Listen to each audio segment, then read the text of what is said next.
I mean, I would have to write a novel to tell you all the stuff you need to know. But the biggest thing is to get with somebody that you like, you enjoy being around, and they enjoy being around you, and just put your finger in their belt loop and drag along and ask questions and learn everything you can, because you can never know too much about this. I mean, even the greatest guys in the world, they have trouble and they have brain farts and don't do things right. But, I mean, they make mistakes and try to learn from them, and that's kind of the biggest thing in what we do.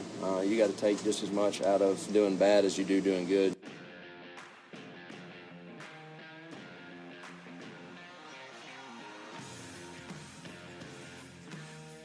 This is Chelsea Schaefer, and this is Season 4 of The Score. You all have listened to this podcast 750,000 times, and we are here in Season 4 to bring you even more of what you love.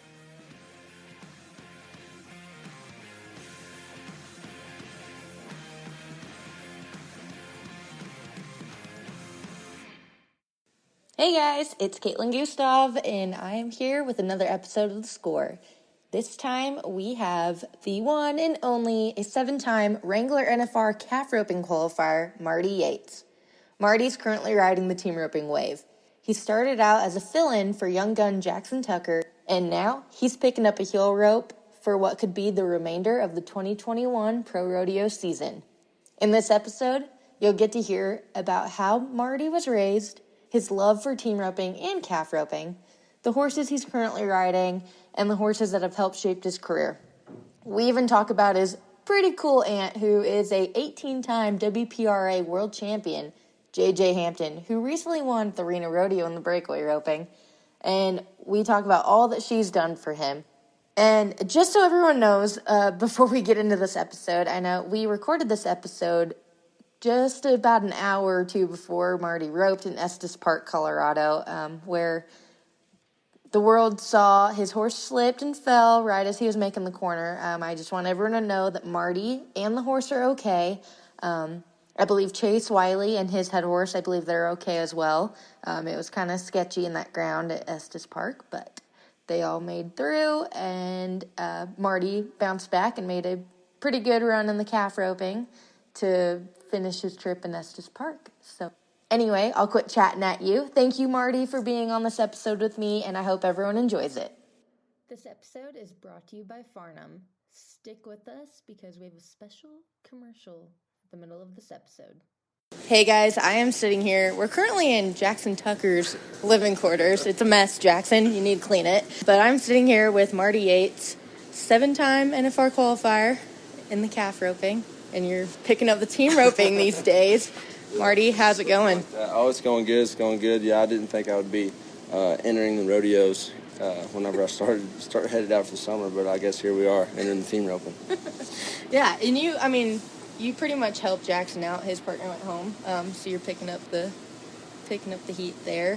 What are your thoughts on team roping? Do you love it or no? Oh yeah, I do, and I've always said if I ever did really good and want to go buckle or anything like that, I would do it, but. Mm-hmm. It's just the horses are so hard to find, just like calf horses, and they cost just as much. And that's probably one of the biggest reasons why I haven't ever done it, just the fact that if you're not riding the best horse, well, you might as well not be doing it. So, and that kind of goes to show every time I fill in or something, the team rope, and I'm riding Paul Eves' horse or something. So it's not like when I fill in, I'm just stepping on somebody's practice horse. So I don't know. I do love team roping, though. It's fun. That's what I grew up doing, and calf roping just kind of took over. So I don't know. So you've team roped your whole life? Yes, ma'am. Yeah, I probably, as a kid, I probably team roped more than I roped calves. Yeah, just because, I mean, JJ roped breakaway at the amateurs growing up, and we all practiced in the same arena. And my uncle Roe, I mean, he team roped too and rodeoed stuff. So we didn't really have we had a team roping arena. It was huge, and it wasn't no fun to rope calves then. So that's just what we did. We team roped. We got home from school. You roped till it got dark, turned the lights on, and roped some more until you didn't have no horses. So I really did team rope a lot growing up, and then I don't know. I always roped calves at the junior rodeos and stuff, and that kind of just took over. I had a passion for it and fell in love with it. And for one of my 13th or 14th birthday, they built a calf alley for me. So then that's cool. That's where it took off. So it got a lot easier to practice, and you wanted to get out there instead of chasing them all over the arena. Yeah, no kidding. Those big arenas are not fun to rub calves. No, not, especially not a kid that was just a little bitty turd trying to go out there and wrestle them down. But oh my gosh. I don't know. It probably made me. I mean, it was good. Mm-hmm. But I don't know. I've always wanted team rope. I've always had the thought about doing it, and I don't know. It just, not saying. I mean, who knows what'll happen with me and Jaxson roping or whatnot. But I mean, I think it's cool to get to help him. It was just going to be a couple rodeos, and then it worked out. And we're like, well, screw it. Let's just ride the wave, I guess. No, that's going to be fun. And what did you do more of, head or heel? Cool, man. I always liked heeling more, but I always roped the horns better. Yeah. That's so I always end up, and I had a good head horse too, so I always mainly headed. But then the heeling's obviously more fun. I like heeling a lot more, but and also filling in and doing what I'm doing, it's a lot easier to have a good heel horse. There's a lot more good heel horses than just like I ain't gonna walk up there and ask Riley Minor to get on Bob. Yeah. You know, Oh I mean, gosh. there's not as many great head horses there are, and good heel horses you can get by on. I think. But. Definitely. And do you find, like, is it easier for you with your swing? I know, like, sometimes people get their swings mixed up. Oh, you yeah, know, it's tough. Man, yeah, it is. But the way I look at it, if you can handle your rope and know where your tip's at, you can catch whatever you want to. I don't know. I don't get in the middle of everything and breaking it down, but that's the way I feel. If you can handle your rope and know where your tip's at, you can do whatever you want. Yeah. And I feel like the first time we ever really saw you get crack out in the team roping, was it with Jackie when you guys went to California? Yeah, we roped at Salinas, and then we roped at Cheyenne too. And that was kind of funny because I haven't team roped at Cheyenne since then. Jaxson was like, "Man, it's gonna be so fun to team rope over there." I'm like, "Yeah, it is." I said, "I got to rope over there one time." And he's like, "Oh, no, Yep. shit." I'm like, "Yeah." And he's like, "With who?" I said, "A girl." And he's like, "What?" I said, "Yeah, me and Jackie entered a long time ago, and I roped a leg on the second one. Dang sure have a chance, probably." Yeah. But, I was saying, you guys were doing, like, pretty good. I remember I was keeping up with We that. knocked the first one down good, and then I roped a leg on the second one. But Dakota took his mare, and I had to get on something else. So that's how it goes when you're filling in, I guess. But. So it was so cool for Jackie, like, to even have Jackie go out there. Yeah, that's what she just, out of nowhere one day, she'll send me random texts, Jackie will, and then out of nowhere she said, "Do you want a team rope at Salinas and Cheyenne?" I'm like, "With who? Like what? Like what? Like whatever." And so she called me after that. We talked, and I'm like, "Sure, heck, I'm gonna be there. Might as well do it." And I'd always wanted a team rope at Salinas and Cheyenne too, so. It was a cool experience. Yeah, I remember that because I remember before you guys left to go out there, Jackie came over. I was living at Larry D's house during that time, and Jackie had came over and was testing out head horses. Oh, yeah. She took Raven. She didn't just show up on a turd neither. She brought a bad sucker, but it was, and that made it even more fun because she could just catch up to him right there. It was fun. Yeah, there wasn't any crazy headshots or anything going on. Just go knock them down. Yeah. Oh, that's awesome. Yeah. Gotcha. And what have you been heeling on at all the rodeos? I rode Paul's, I think he calls her Bourbon. I rode her which I got to ride her at Guyman this year too. And then I rode her at Cody.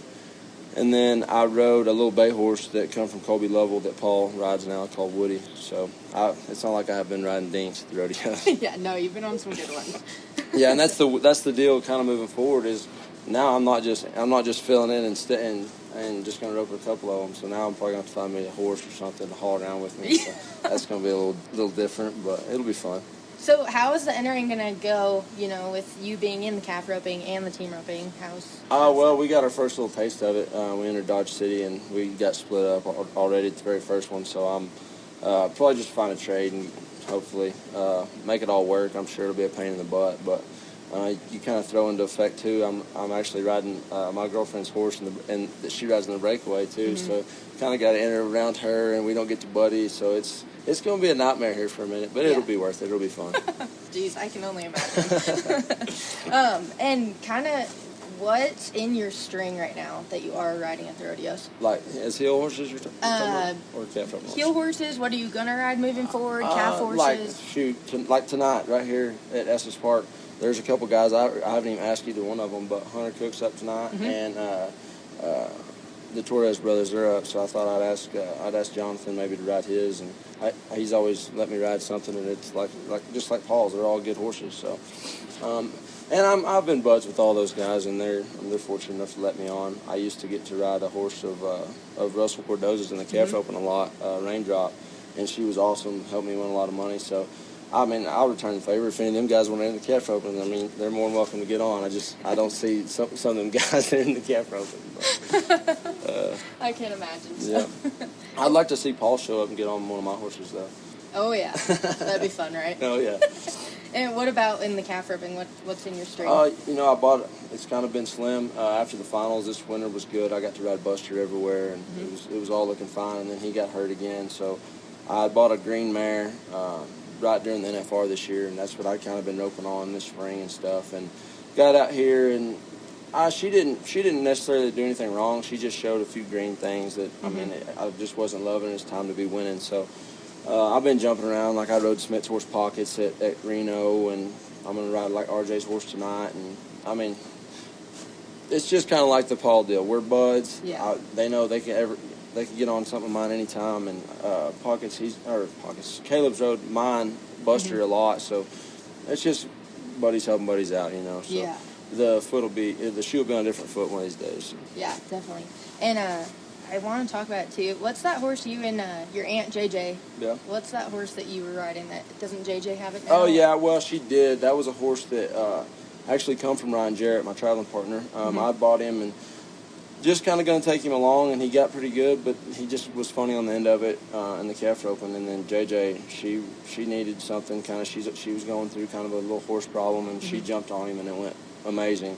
Yeah. So she freaking took the world by storm. She won everything on that horse, and he was older whenever I sold him. I think he was, I don't even remember, he's 21 maybe now. So he was dang sure, still had some age on him then. And she got some good years out of him. But he was dang sure good for her for quite a few years. Yeah, and I mean, JJ is a winner. Yeah, so. she might just make a horse good. She just needs them to leave off her hand decent. And as long as they get her kind of close, she's all right. Yeah, and how, having JJ in your corner, I love just talking to JJ, hanging out with her, and I know it's fun. I love watching her at the NFR when they scan over to her on the screen. She's always hooping and hollering. Oh, yeah. What's it like having JJ in your corner? She's nuts. It's awesome having her. I wouldn't want any. I mean, she's and go a different way with it. She's an ultimate competitor too, and she feels that way like when she's sitting in the stands. It looks like to me. Yeah. She's loving it. She's wishing she was down there. But man, it's been awesome to have somebody like her behind me and pushing me my whole life. I mean, not just my career. I mean, she was there from the day I was born, and she's just a winner in life, really, not just in rodeo. I mean, she has a wonderful family, Kaysen and Ricky, and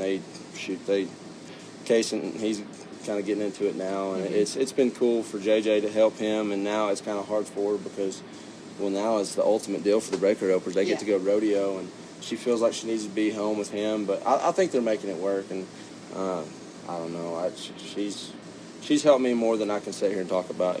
She's helped me with lots of things, but she's incredible, and I appreciate her to be my aunt. Yeah.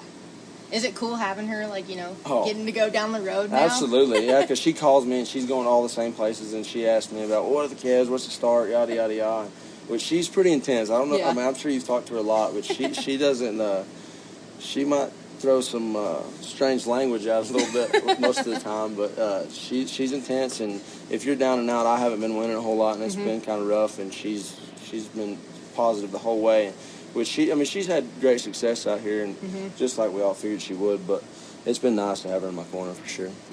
Definitely. And I want to step back. You talked about JJ's been there all your life. Let's kind of talk about where you came from and just your background story. Who's Marty Yates? Yeah, just one of the first rodeo guys in Stephenville, I guess you could say. Everybody lives there now, but they all ask if I just came from, if I just go to school in Stephenville. I'm like, no, I was born and raised there. And it's a completely different town, but no, I was born and raised right there in Stephenville, and had a great family behind me.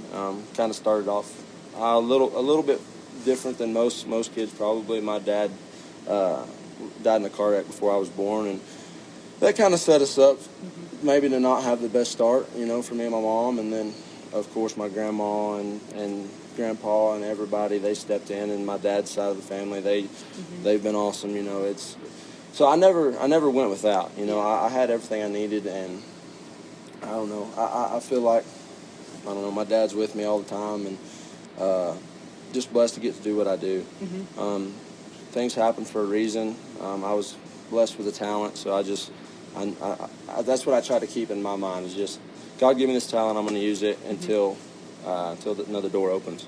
Yeah. And so your dad died before you were even born. Obviously you've heard all the stories about him. He rodeoed. What's something that people always tell or used to tell you about him? Or probably that he was such a people person, which is kind of strange because I'm not as outgoing as they act like he was. But everybody loved him. He was the center of attention. I don't know. It goes on and on. It just seems like he was the ultimate guy, and I don't know that I'll ever be the guy that they talk that he was. But I just hope that maybe I have enough in me that I'll be a good person just like he was, and people think good of me. But I don't know. I've never heard one person say a bad thing about him, or him not having any fun or enjoying life. So I'm just thankful to, I guess, get to be a son, really. Yeah. No, that's awesome. That's terrible that you never got to meet him. No, but yeah, it's a cool it's story. life, and life goes on, and like you say, you just gotta believe and keep moving forward and know everything happens for a reason. Yeah, definitely. And okay, let's talk about, what was it like qualifying for your first NFR? Man, it was a dream come true. Of course, every little kid grows up. Just hoping and praying and wanting to be there so bad, and then it just comes into reality. I went out my first year and didn't have hardly any luck. My horse was terrible. I had a lot to learn. I'd grown up my whole life, and I'm making the NFR the first year I go, and I got slapped in the face the first year, and then go out there the next year, and the winter was great. I got to rodeo with Hanchy and Cliff Cooper, and it was just like, man, I belong out here, you know. And then I went to win and had a great fourth. And then, of course, every season has a little rocky point in it, and that it didn't slow us down much. And then show up to the finals, and it's like, holy cow, it was everything I ever dreamed of too. It wasn't like it was a letdown. It was unbelievable. And that's me saying that. I wish little kids would realize, hey, it really does mean something. Like, it's awesome. It is the pinnacle of it. So I don't know. It's like I say, that's the dream come true. Definitely. And what was that learning curve after your first NFR, not doing as great as you had hoped? Yep. And now you're 7 years consecutively going. I don't know. The learning curve, I guess it keeps happening. You don't talk to many people besides Dustin Skiza maybe that go through. Everybody goes through lulls and has tough times, and you just learn to ride it out. You got to look back on your past to realize that you do belong, you are good enough, and just keep believing in yourself and going on, because it's not always going to be great. It's really not, and that's what kids in the rodeo have to realize too. Is it's not always great. And getting to that point, I like hearing if there's any cool horse stories that is there a cool horse that kind of brought you into the scene? Yeah, of course, Chicken. You got to throw him in there because he was the first one that I had that great winner on and had the great fourth on, and then I got to ride him at my first 2 NFRs. And he probably wasn't the best horse I ever rode as far as all the things that he did, but I swear I go places still to this day. It's 5 years, 6 years later, and people still know him. It's like, where's old Chicken at? And I'm like, man, how do people remember that horse? But he was, I guess he was an eye catcher, and he is the one that got my career boosted off. And then, of course, Buster is the one I rode at the last 5 NFRs, and man, he was probably he came along at a great time because Chicken had just went down, and I was doing the same thing I am right now, just jumped from horse to horse, and then Buster came along, and it was just like, took off like wildfire. I had a great summer that year, and then I got to ride him 3 more summers, and then the last couple I hadn't got to ride him much, but at the finals, and man, he's worth it just to ride him at the best places, because he is the best horse I've maybe ever rode, not only just owned. Him and Pockets, they're definitely standouts. Definitely. Admit it, bugs suck. They're the last thing you want hanging around your horse and stable. Our friends at Farnham can help rid your barn of these annoying, filthy, disease-carrying bad guys. If you're ready for the best way to protect your horse, your stable, and yourself, look to Farnham's no-fly zone solution. The people over at Farnham have discovered the best way to set yourself up for success is by fighting on all fronts. With their 3-stage approach of block, repel, reduce, you can be sure flies, mosquitoes, and ticks are kept away. Go to farnham.com, that's FARNAM.com, to learn more and download a free copy of the Horse Owner's Guide to creating your own no-fly zone. Plus, you can find money-saving offers to help get you on your way to a fly-free zone. Farnham, your partner in fly control. Definitely. And you talked about, jumping from horse to horse. Do you fight your head getting on a different horse, or do you just get on them like it's your own? No, there's definitely obstacles, when you, because you get on a different horse. They might be an awesome horse, but they might do something completely different than what you're used to or the last horse you rode. So you got to just get on thinking, go do your job, and trust the horse. Mm-hmm. And sometimes it helps me doing that, because if he does something different or than you think, it gets your mind messed up. Mm-hmm. So I don't know. You got to just stay open with it and keep going forward. Stay positive, because if you start thinking about the horse too much, then you're like, I don't know. You start second guessing your roping. So mm-hmm. it gets weird, but it keeps my mind just, I don't know. It's good for me. Yeah. And is there anything, like, what is the lowest low you've had, I guess? I know,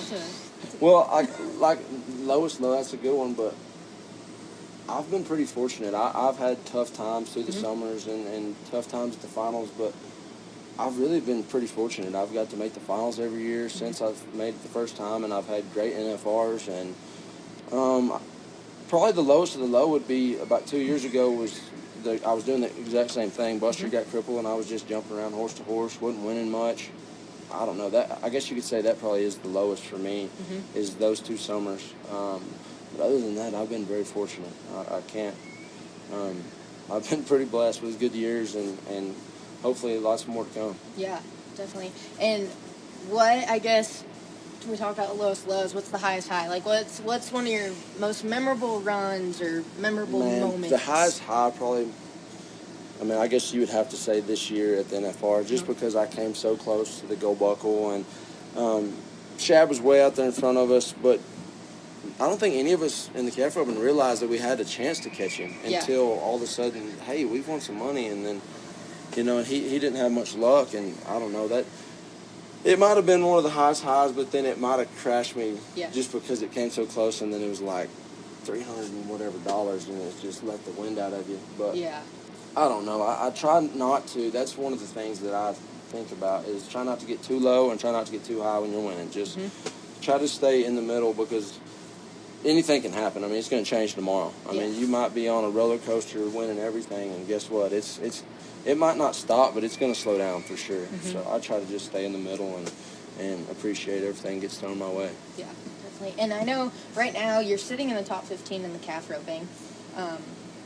Compared to previous years, is this a good standings for you, or how is it right now? I'm obviously, I don't think anybody's ever pleased unless you're first, but mm-hmm. For the way it's been, I feel like I'm in a good spot to make the finals again. I need to start putting some checks together and stuff, but now I've got to ride Lonnie's horse a little bit, and me and him kind of clicking along, and I'm not gonna ride him a lot, but I'm gonna ride him at the big ones probably, mm-hmm. Just the ones that you put all the money together, and we'll just see. I feel confident in where I'm at, and obviously you'd always like to have more money, but it's just the way the year's going. Mm-hmm. Definitely. And I guess, going into the rest of the season, what are the plans? Are you and Jaxson gonna more so circuit, or? No. We're gonna go to the, because my dad, I told him, I said, man, obviously calf roping. I'm gonna. Yeah. If something happens, I'm calf roping. Mm-hmm. But we're gonna enter. Everyone we can get into, the big ones. Because that's where I'm gonna be calf roping, and if we're gonna win a check, it might as well be a big one. I'd just soon win at Cody than win at, I don't know, Estes Park or something. I'd rather have a chance at some big money. So, and that's where I rope better at too. I think. I mean, all these rodeos are one-headers now, and that's a lot more my style. I'm a go-around roper and an average roper anyway. So, I don't know. We're definitely gonna enter some Dodge and Lovington probably that next week, and then if he wants to keep going, I don't care. I'm there. I might as well be entered. Yeah. So, I don't know. We're just gonna kind of ride the wave and. See where it takes us. Yeah, hopefully somewhere good, that'd right? That'd be cool, yeah. That'd be real cool, but we'll see. And so, do you ever talk to any of the healers, like get any tips or anything? Me and Paul will break it down a little bit, yeah. but not a whole lot. I mean, we just talk about roping. But like, I guess last week, I missed the last one we ran over there at Killdeer, and we kind of talked about it a little bit. But I don't know. It's cool just to be around those guys, and I'm more of I can watch those guys and pick up more than they can if they sit there and tell me. I was like that as a kid. You're just a visual I could learner. get more out of watching Cody O have a practice session than I could him tell me how to do it. Interesting. So, I don't know. It worked out better for me. Gotcha. Well, favorite team roper? Who are your favorite team ropers to watch? Do you have any? To watch? Yeah. I mean, yeah. I like to go up there and watch the team roping at the finals and stuff, but like, the stuff Dustin's been doing lately is unheard of. It's crazy. Like, he's kind of going to a different planet a little bit. But I mean, we always talk about it. I mean, going down the road, you love watching jiggers. You love watching. So I really can't single one out besides liking to watch Dustin right now. I mean, he's on a heater, and TG's just back there hitting him down. I mean, he's doing a good job. And then of course, my favorite healer, me and Paul are buds. Yeah. I don't know, him and then watching Jade heal, it's like clockwork every time.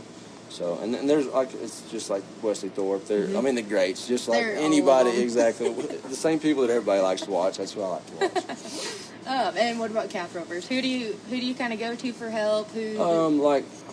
Hanchy, he's our director this year, and he kind of knows more of the insides and the ins and outs of the rodeos and what calves we're going to be roping here. So he's kind of the guy you go to get the inside info. And then me and Ryan Jarrett, we rodeo together, and we just get along real good.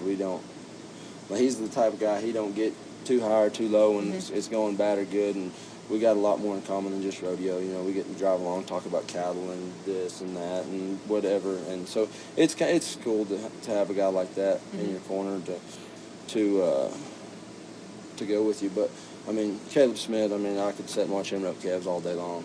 I am, at the end of the day, I am a student of the game. I like to watch and pick up stuff, and if Caleb Smith does everything exactly how you would want to do it. So he's probably, he's up there. If he wanted to do it, in my eyes, if he wanted to do it every day, all day, and wanted to be eat up with it, he could be Cody Ohl, in my eyes. But he likes to do other things, and he's got 2 gold buckles still, so that says a lot for it. Definitely. Well, going down the road, what maintenance-wise, what does it take to keep your horses going, keep you going, the rig, Yeah, I'm blessed with great sponsors. Marty Tanner, he's been with me since Chicken first got hurt, and man, he's done a great job keeping Buster together. I don't know if anybody else in the world could have done it. That's how much I believe in him. And then as far as the maintenance goes, he does. Whatever he tells me, that's what goes. Yeah. So, and then as far as like my rigs and stuff, Outlaw conversions, they're awesome. They do whatever it takes to get me back going. And Bloomer, they do everything they can to keep me on the road. But as far as me, I don't know. I kind of try to stay low maintenance. I don't do a whole lot. I'll go get some massages and go to the chiropractor and stuff. But I'm not too beat up yet, I don't guess. So I'm sure here in a couple of years it might be different. But maybe by then I'll just be a healer instead of a calf roper. Not too much maintenance. Yeah, no. What about, do you do any workouts on the road? No, I really don't. Not even when I'm home. I blow and go nonstop, taking care of cattle and going roping and this and that and rodeoing, and I don't stop long enough to really do no working out or anything like that. And just one of these days I'm sure I'll have to when I get older and my body starts kind of wearing out a little bit. But as of now, shoot, everything's good. Yeah, definitely. For rookies coming up and people that want a pro rodeo, What advice can you give to them? I mean, it's tough out here. Yeah, so. it is tough out here. I mean, I would have to write a novel to tell you all the stuff you need to know, but the biggest thing is to get with somebody that you like, you enjoy being around, and they enjoy being around you, and just put your finger in their bell loop and drag along, and ask questions and learn everything you can, because you can never know too much about this. I mean, even the greatest guys in the world, they have trouble and they have brain farts and don't do things right. But, I mean, they make mistakes and try to learn from them, and that's kind of the biggest thing in what we do. You got to take just as much out of doing bad as you do doing good, you know, because out here rodeoing, you don't get to go to the house and run 10 practice calves, 10 practice steers. You know, I mean, you might have friends along the way, but it's a lot different than just going to a weekend warrior and then going to some amateurs and going to the house and practicing all week. I mean, it's different. Yeah. So, I don't know. I just say get with somebody good that you trust and you like and get along with, and ride it out and learn everything you can. Ask lots of questions. Definitely. And what's a day off for Marty Yates on the rodeo road? Oh, just sit back, chill. We don't, we went and walked around town and jacked around. I mean, nothing too spectacular. We'll try to go eat something good. Yeah. Something like that, because most of the time it's just gas station jerky and stuff like that. But, Snacks. yeah. But Energy drinks. especially last week, that was crazy. But I mean, I don't know. Yeah, we just like to go find something cool to do and look at the sights. I mean, it was cool enough just driving up the mountain here. I've never been to Estes before, so really? It's kind of cool. Yeah. Oh, cool. So, what's your favorite location of rodeo? It's hard to beat. It's hard to beat the Northwest. Yep. I mean, you get up there and it's cool. And it's hotter than crap in Texas. So you don't want to be home. So it's fun to be up there and get to hang out with people. And there's a lot more downtime. But I mean, we get to go stay at people's houses and rope with them. And I don't know. You kind of develop a Northwest family while you're up there. So I don't know. We have, I mean, obviously, all of us are close friends. It's like a big traveling circus, you know. Yeah. Everybody knows each other. We're all going to the same places. So. Okay. We have some this or that. Gotta do it with you. Okay. Okay. Friends or Yellowstone? Friends. Oh, yes. High five. I love both. I can laugh at Friends all day. I've seen them all. Taco or steaks? Ooh, steaks. Steaks. So far, you and Jaxson are 2 for 2 on the same. Pirates or ninjas? Ooh. Pirates, I guess. I don't know. I don't know much about either one. Oh, flying or driving? Oh man, this year I was gonna have to say driving because flying's been a nightmare. But normally I'd say flying. Yeah, they've been canceling flights left terrible. and right. It's been terrible. Oh. I had a terrible experience the other day. I flew from Reno I was trying to get to Pecos the next day. Flew all day. Finally barely make my first one's delayed. Barely make the connection. Get on the plane. We sat there for 2 hours, and they ain't got no pilot. So they canceled the flight at midnight, and I got to be at Pecos at 8 a.m. So now I'm like, I'm gonna rent a car. No cars to rent. No. So thankfully, Ricky and Case and JJ's little boy, they were at a junior rodeo about 30 minutes from the airport. I jumped in with them. They were going to Lubbock. Got a ride to Sweetwater, and then Rich that rodeos with us was already in Pecos, so he come and got me 3 hours, and we got there at like 7 o'clock, just in time, an hour before the flight. Oh my gosh! Yeah, it was miserable. Yeah, that's terrible. Yeah, exactly. So that's why I'm just kind of driving. Yeah, driving right now. 100%. Okay, are you the driver or passenger? I'm the passenger. RJ drives everywhere. I mean, I don't mind driving, but he would just soon be in the driver's seat, and I'm not going to stop him. And since I've been going with Jaxson, he likes to drive too, so I can kind of handle it. Yeah, it's just cool. chill. It's cool with me. Yeah, salty or sweet? Sweet. Probably, I'm salty, probably. Salty. Marty Yates is salty. Okay, I think that's all I had for you. We're not going to play that too much longer. Thanks for playing my game, Marty. Well, Marty, I'm not going to hold you too much longer. Thank you for stopping and talking with me and playing a little bit of this or that. I appreciate it. You bet. Thanks for having me. Thank you. Thank you guys for listening to this episode with Marty Yates. Marty, thank you again for joining me for a quick chat. And you guys, don't forget, leave us a rating and review. Let us know which guys you liked listening to, who you want to hear more from. who we haven't interviewed yet, let us know. Leave us a review. Thank you.